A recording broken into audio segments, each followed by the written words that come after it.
Hey, welcome back to The Upgrade. I'm your host, Alex. So let me paint a picture for you, okay? It's like 9 a.m., you sit down at your desk, coffee in hand, you're ready to finally conquer the day. You open your to-do list, and there it is. That one thing, that huge, intimidating project you've been putting on the back burner. You know the one you know you need to do. And what happens next? I mean, we all know, right? Suddenly, checking your email feels, well, incredibly urgent. Tidying up the files on your desktop seems absolutely essential. You tell yourself, okay, I'll just get these small things out of the way first, then I'll be ready to really focus. And then, poof. Fast forward to 4 p.m. I mean, you've been busy, right? You've answered emails, you've been in meetings, you've been active. Yeah. But that one big important task, it's still sitting there, just staring back at you. And now you just feel drained, defeated, and so guilty. Look, if that sounds familiar, you're not just in good company, you're human. Yeah. This is the classic, totally frustrating cycle of procrastination. But today we're going to talk about a brilliantly simple and honestly a slightly weird method for breaking that cycle for good. It's called Eat That Frog. The idea comes from a classic Mark Twain quote. He said, if it's your job to eat a frog, it's best to do it first thing in the morning.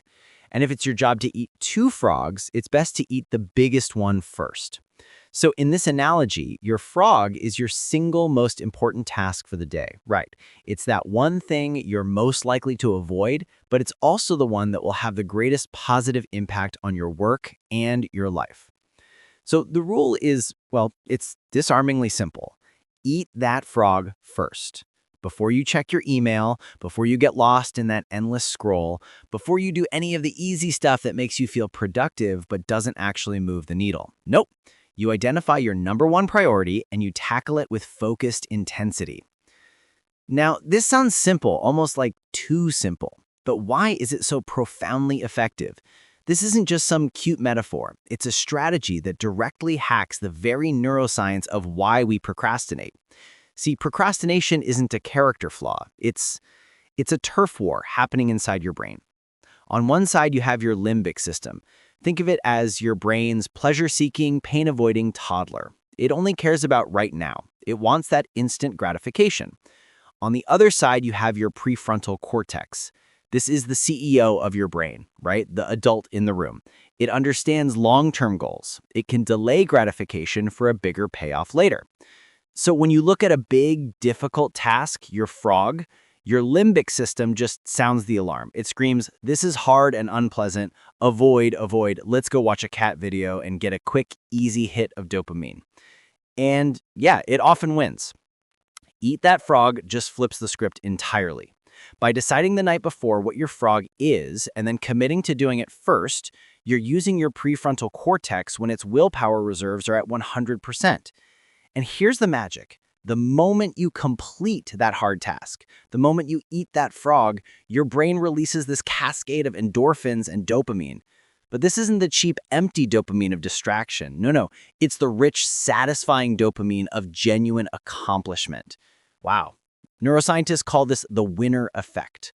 You feel powerful, you feel capable, you've built real momentum. Suddenly, that little dopamine hit from checking Instagram, it feels completely unsatisfying in comparison. You are literally rewiring your brain day by day to crave achievement over avoidance. So how do you actually put this into practice? Brian Tracy has this fantastic tool called the ABCDE method. Okay, so first you list out all your tasks for the next day. Then you label them. A tasks, these are your absolute must-dos. These are your frogs. There are serious negative consequences if you don't do them. And if you have multiple A tasks, you just number them, A1, A2, and so on. Your A1 is your biggest, ugliest frog. Then you have B tasks. These are your should-dos. It would be good to do them, but the consequences are, pretty mild. C tasks are your nice-to-dos. No real consequences if they don't get done. D is for delegate. Can you give it to someone else? And E is for eliminate. Just stop doing it. The golden rule of this whole method is this. You never, ever do a B or C task when you have an uneaten A task sitting there. You have to eat your ugliest frog first. No exceptions. So just imagine this for a second. By, say, 8:30 tomorrow morning, you could have the single most impactful, most dreaded task of your day already completed. How would that change the entire tone of your day?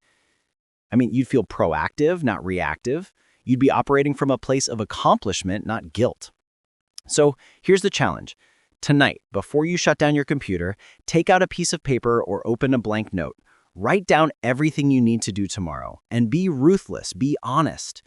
Identify your single ugliest, most important frog. What is your A1 task? Then prepare your environment to make it inevitable. Close all the other tabs, put your phone in another room, set out everything you need so that when you sit down tomorrow morning, there are no excuses. There is only the frog. And then you just eat it. It's a small change in habit, but it creates this ripple effect that can genuinely transform your productivity and, more importantly, how you feel about your work and yourself. So here's a question we'd like you to think about. What is the one frog, just one, that you can identify and commit to eating first thing tomorrow morning? Thanks for tuning in. I'm Alex, and this has been The Upgrade. Go own your day.